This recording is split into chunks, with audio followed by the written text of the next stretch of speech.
Hello, good morning dear. आज हम biological classification का लास्ट टॉपिक डिस्कस करने वाले हैं। इसमें वायरस, बैक्टीरियोफेज, लाइकेंस, बायरॉइड्स और पायरॉन्स के बारे में डिस्कस करेंगे। अगर आपने पहली वीडियो नहीं देखी है तो उसमें देख लीजिए। मैंने उसमें मोनेरा, प्रोटिस्टा पढ़ाए हुए हैं, आप उसको जाकर देख सकते हैं। हमने पिछली वीडियो में देखा था कि आर.एच. बटेकर ने कैसे क्लासीफाई किया प्रोटिस्टा, मोनेरा, इन सभी को। फिर इन्होंने बताया कि प्लांटी को कैसे कैरेक्टराइज करेंगे। तो उन्होंने कुछ चीज़ें बताई। उन्होंने कहा कि जितने भी प्लांटी किंगडम के मेंबर्स होंगे वो सभी के सभी मोस्टली ऑटोट्रॉप होंगे, सभी की सभी मोस्टली ऑटोट्रॉप होंगे। क्लोरोफिल होगा उनमें, यूकैरियोटिक ऑर्गेनिज्म होंगे, ठीक है। Characterise by the presence of rigid cell wall made up of cellulose. ये जो कैरेक्टराइज किए जाएंगे उनकी सेल वॉल से किए जाएंगे। जो प्लांट की सेल वॉल होती है वो बहुत रिजिड होती है और ये बनी होती है सेलुलोज की। ये स्पेसिफिक कैरेक्टरिस्टिक्स है इस प्लांटी किंगडम का।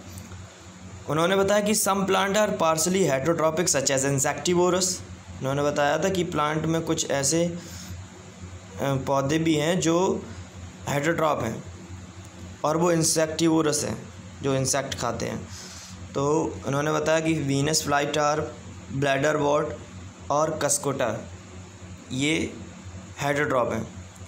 और इन्होंने बताया कि किंगडम प्लांटी में एल्गी के मेंबर रखे जाएंगे, ब्रायोफाइट के मेंबर रखे जाएंगे, टेरिडोफाइट के मेंबर रखे जाएंगे, जिम्नोस्पर्म के मेंबर रखे जाएंगे एंड एंजियोस्पर्म के मेंबर रखे जाएंगे।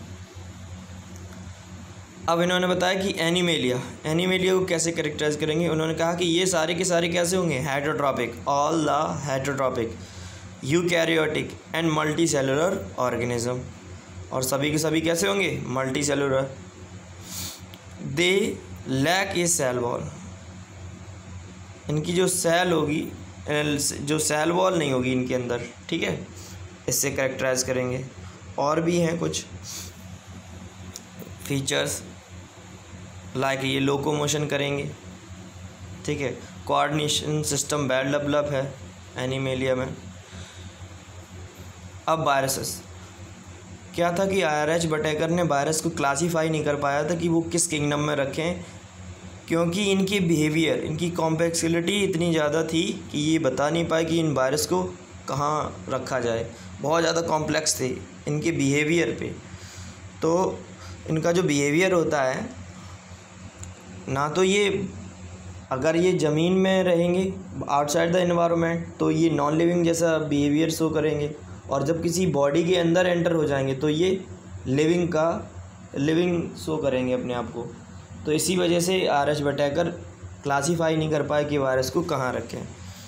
तो Dmitri Ivanovsky give the name virus to causal organism of tobacco mosaic disease. जो डेमेट्री इवानोस्की थे उन्होंने वायरस टर्म दिया था, ठीक है। फिर Beijerinck called the fluid extracted from disease plant of tobacco contagium vivum fluid and absorb it being infectious to healthy plants। ये जो वेजरिंग थे इन्होंने टोबैको के प्लांट से एक फ्लूइड निकाला और उसका नाम दिया कॉन्टाजियम वीवम फ्लूइड, और बताया कि यही जो सब्सटेंस है जो हेल्दी प्लांट को इन्फेक्ट कर रहा है। फिर इसके बाद स्टैनले आए और उन्होंने बताया उनके स्ट्रक्चर के बारे में कि ये क्रिस्टलाइज होते हैं। टोबैको मोज़ेक वायरस जो होते हैं वो क्रिस्टलाइज फॉर्म में होते हैं, क्रिस्टल के तरीके से।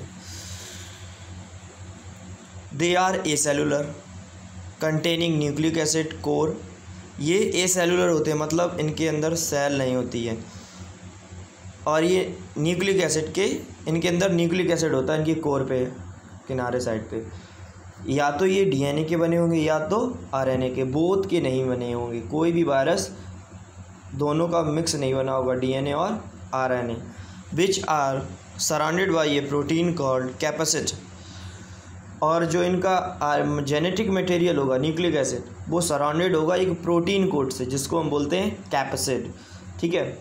Virus use the most machinery to multiply inside the host, they exist in a crystalline form outside the host cell. जो वायरस होते हैं अगर किसी बॉडी के अंदर पहुंच जाए तो बहुत जल्दी से मल्टीप्लाई होने लगते हैं, और अगर ये बाहर इन्वायरमेंट में तो ये क्रिस्टलाइन फॉर्म में रहेंगे, मतलब नॉन लिविंग की तरीके से ये बिहेव शो करेंगे। दे आर ऑब्लिगेट पैरासाइट, ये पैरासाइट के तरीके से काम करेंगे, कोई हार्मफुल डिजीज़ काज करेंगे।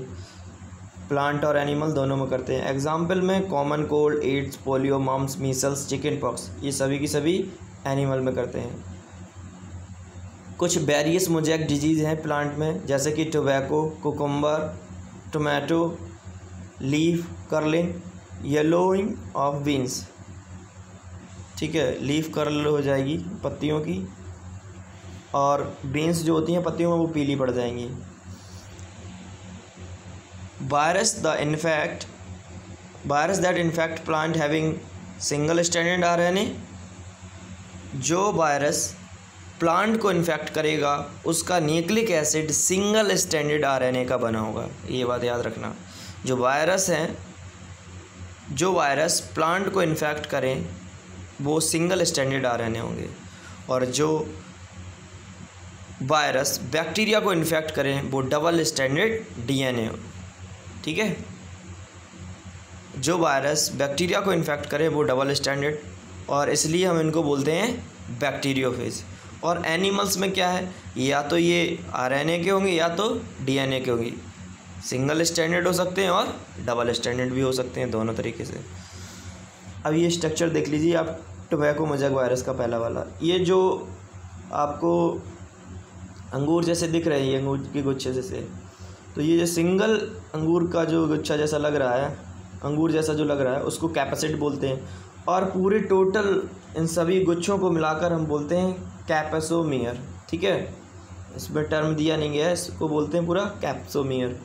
और ये जो आपको रेड कलर की चेन दिखाई दे रही है, या इसका क्या है, जेनेटिक मटेरियल, और इसको ही क्या नाम है, सराउंडेड करा रहता है प्रोटीन का, जो अभी मैंने पहचान करा। और ये रहा बैक्टीरियोफेज, ये क्या करेगा, बैक्टीरिया को इन्फेक्ट करेगा। इस डायग्राम को बहुत बार पूछा जाता है, तो इसको सही से देख लीजिए। इसको अपर पार्ट इसका हेड है, और ये जो नेक है इसकी गर्दन, इसको कॉलर बोलते हैं, और ये जो स्प्रिंग टाइप का दिख रहा है इसको सीट बोलते हैं, और ये जो इसकी टेल है इसको टेल फाइबर बोलते हैं। ठीक है, अब जाते हैं viroids.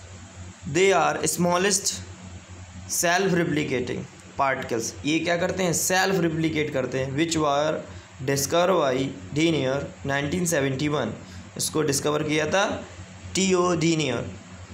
They are obligate parasite, ये भी क्या है, parasite. Molecular weight of viroid is low, जो मॉलिकुलर वेट है वायरॉइड का वो बहुत कम होता है।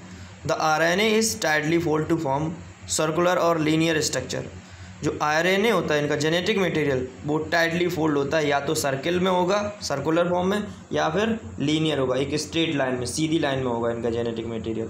जैसे आपने भी वायरस में देखा था कि उसका सर्कुलर नज़र आ रहा था, या तो सर्कुलर होगा या फिर लीनियर होगा। Viroids are known to cause disease, some 20 in plant only, ये ज़्यादातर किसमें, प्लांट में डिजीज़ काज करते हैं, जैसे कि पोटैटो स्पिंडल ट्यूबर, क्राइसैंथियम सनटेन। एनिमल और human infection is not known, animal और ह्यूमन में कोई भी इन्फेक्शन के बारे में इसका पता नहीं है। Virus does not production is not very clear, इनका प्रोडक्शन पता नहीं है, ये कैसे प्रोड्यूस हो जाते, रिप्रोड्यूस हो जाते, उसके बारे में बिल्कुल भी पता नहीं है, क्लियर नहीं है कि किससे होते हैं। Virus particle can multiply both RNA development, virus जो डेवलप होंगे, वायरॉइड्स के जो पार्टिकल होंगे वो मल्टीप्लाई होते हैं दो तरीके से, एक RNA डेवलपमेंट से और दूसरा DNA डिपेंडेंट रेप्लिकेशन। रेप्लिकेशन क्या होता है, किसी जेनेटिक का चेंज हो जाना होता है। ठीक है, जैसे DNA से RNA बनना, ये सब क्या है, रेप्लिकेशन है। ठीक है, prions, they are highly resistance glycoprotein particles. ये क्या है? हाईली रेजिस्टेंस ग्लाइकोप्रोटीन पार्टिकल्स हैं। Which function is infectious agent, और ये कैसा बिहेव करते हैं? इन्फेक्शियस एजेंट की तरीके से काम करते हैं। Prions accumulate in nervous tissue and bring degenerate, ये अगर किसी के ब्रेन में चले जाएं तो उसके ब्रेन टिश्यू डैमेज कर देगा, पूरा का पूरा ब्रेन। तो इसमें कॉमन डिजीज़ होती हैं scrapie of sheep, mad cow disease और CGD, Creutzfeldt Jakob disease and kuru, ये प्रियॉन से होती हैं। याद कर लेना ये डिजीज़ कि प्रियॉन से कौन कौन सी होती हैं। Scrapie of sheep, mad cow of disease, Creutzfeldt Jakob disease and kuru. Mad cow disease में काय पागल हो जाती है वही। लाइकेन दे आर सिम्बायोटिक, ये कैसे हैं? सिम्बायोटिक मीन्स, सिम्बायोटिक का मतलब कोई व्यक्ति जिसके साथ रहना पसंद करे और उसके साथ बिहेवियर अच्छा करे। जैसे कि ये जो लाइकेन होते हैं वो mutually beneficial association algae, phycobiont and fungi mycobiont, इन दोनों के साथ रह लेते हैं।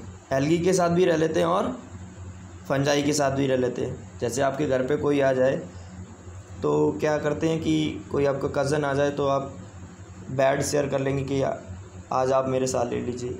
वैसे ही इन लाइकेन के साथ हैं। अगर ये एल्गी के साथ रहते हैं तो एल्गी इनको फूड प्रोवाइड करेगी, और फंगस जो रहती है, फंगस के साथ रहेंगे तो इनको शेल्टर प्रोवाइड करेगी और प्रोटेक्शन। और जो लाइकेन होते हैं वो पॉल्यूटेड एरिया में कभी भी ग्रो नहीं करते हैं, इसलिए इनको हम बोलते हैं गुड पॉल्यूशन इंडिकेटर। ठीक है, thank you for watching, have a nice day.